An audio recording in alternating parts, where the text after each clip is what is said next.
Forecast First, sponsored by Matex Heating, Cooling, and Plumbing. Hey there, Central Illinois. Thanks for joining us tonight. Calm evening. That's the Roofing Dog at Bratcher weather camera looking down over campus, University of Illinois, and another nice day overall, but more cloud cover was definitely seen across the area.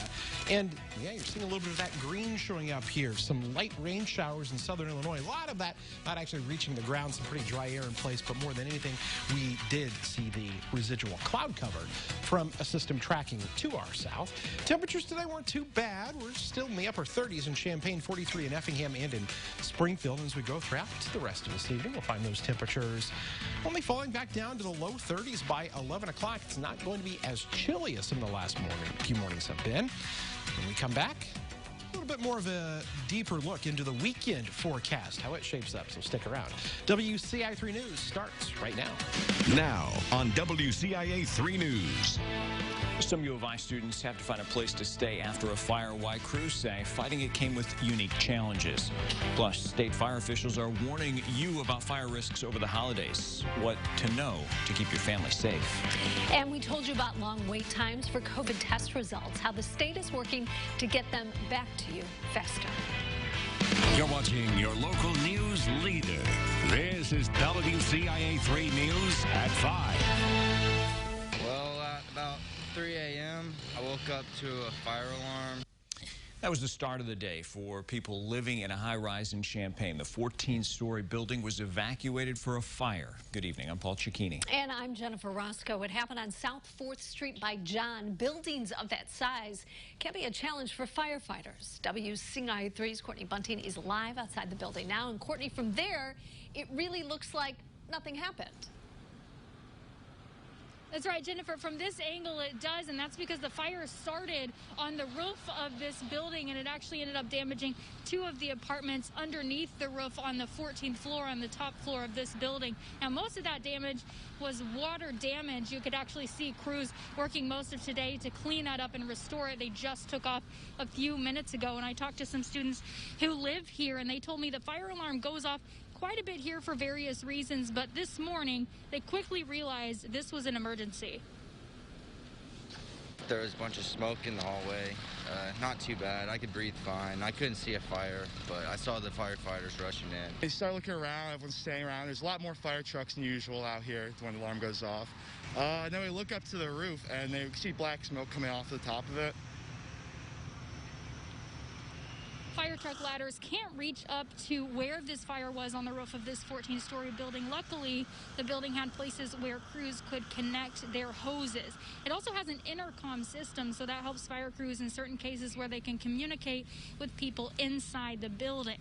For example, they could tell them to use a specific stairwell or avoid another one because it's maybe being occupied by fire crews at the time. Now, investigators, though, are still trying to figure out what started the fire here. And coming up at 6, I'll tell you about how you can create a safety plan for you and your family or your roommates in case something like this happens where you live. For now, live in Champaign, Courtney Bunting, WCIA 3, your local news leader. Yeah, whether it's a high-rise or just a ranch, you need to have a fire plan. Right. All right, Courtney, thank you so much. Now, it took about 45 minutes for crews to put out the fire. There were about 30 firefighters on the scene. They came from both Champaign and Urbana. We reached out to the apartment complex about what happened, but they did not want to comment. Another roof fire, this time in Decatur, and it was a passing driver who first saw it and called it in.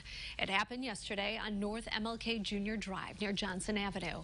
Investigators say power wires started the fire. One person was living there, but they were not displaced. One person's looking for a new home after their trailer caught fire in Danville. Happened at the Danville Mobile Home Park on Perrysville Avenue just after midnight. The person living there made it out safely. The Red Cross is helping with temporary housing.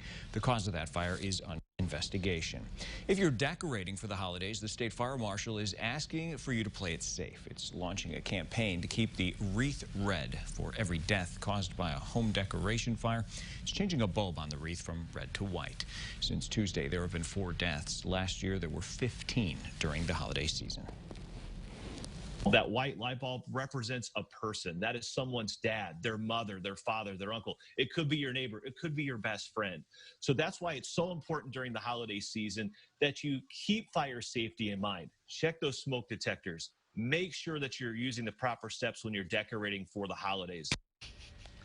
Here are a few fire safety tips. Check your tree's water level daily, turn off lights, and put out candles before going to bed, and replace lights with worn-out cords. For more, visit WCIA.com. A woman who sued city leaders in Danville has agreed to a settlement deal. Lisa Robinson said she experienced discrimination based on her race and age. Mayor Ricky Williams Jr. and former Mayor Scott Eisenhower were both named in the suit. It claimed Robinson's race and age subjected her to harassment from officials. Last night, the city council approved a deal between her and the city. The terms were not made public. The state is making an effort to get COVID-19 results back faster. The Champaign-Urbana Public Health District says they are already noticing a difference. WCIA 3's Jamie Mays is live in our newsroom. So, Jamie, what improvements are they making? Because it is so important for people to know quicker if they're positive or not. That's right, Jennifer. The Illinois Department of Public Health is working with more labs across the state to increase capacity and get a faster turnaround time. The Champaign-Urbana Public Health District says it was taking a while for many people to get results back at testing sites like Marketplace Mall. The Champaign-Urbana Health District says before Thanksgiving break, they were seeing results coming back in 4 to 7 days. Now they're noticing changes. It's taking about 48 hours. The Deputy Administrator and Epidemiologist for Champaign-Urbana Public Health District says it's not perfect, but it's better.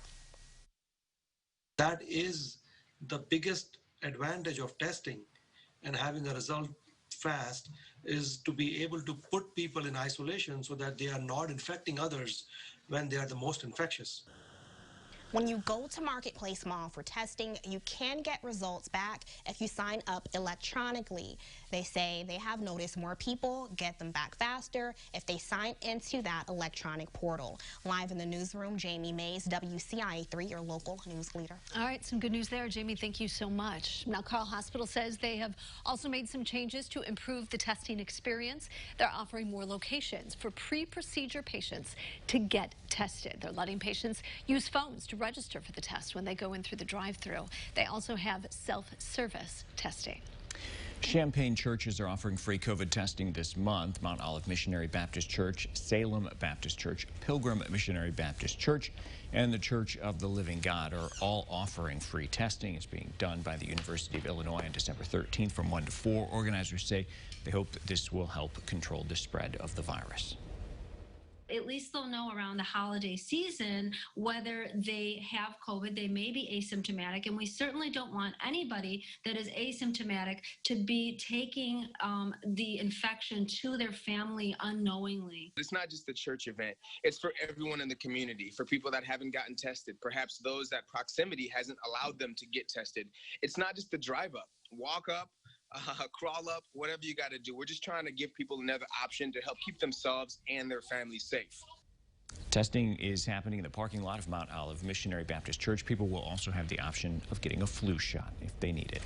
Here's a look at today's COVID numbers statewide. There are nearly 11,000 new cases today. That brings the total number of infections to nearly 760,000. Now, the new positivity rate for the last 7 days has been revised down to 12.3%. More than 5,600 people were in the hospital as of last night, with nearly 1,200 in the ICU and nearly 700 people getting help to breathe from a ventilator. 192 more people have died. That includes 25 from Central Illinois. More than 12,800 people have died with COVID since the pandemic began. It's been a tough year for businesses, but chambers of commerce across the state say there is a way you can help them stay open. It's called Chambers All In for Economic Recovery. The Champaign County Chamber says all you need to do is keep wearing your mask and following public health safety guidelines. They say that would help prevent further restrictions, including a stay-at-home order. Students at one school are back to in-person learning today. The reason why they had to go remote wasn't COVID. A water main break at Mattoon Middle School meant no in-class learning for students on Tuesday. It was found Monday night. Officials say it's been fixed and they were back to normal instruction today. Lawmakers have yet to reach a consensus on a new COVID relief package where President Trump and President-elect Biden are placing their support. Plus, coronavirus cases are reaching unprecedented numbers, what the CDC is now predicting for the coming weeks.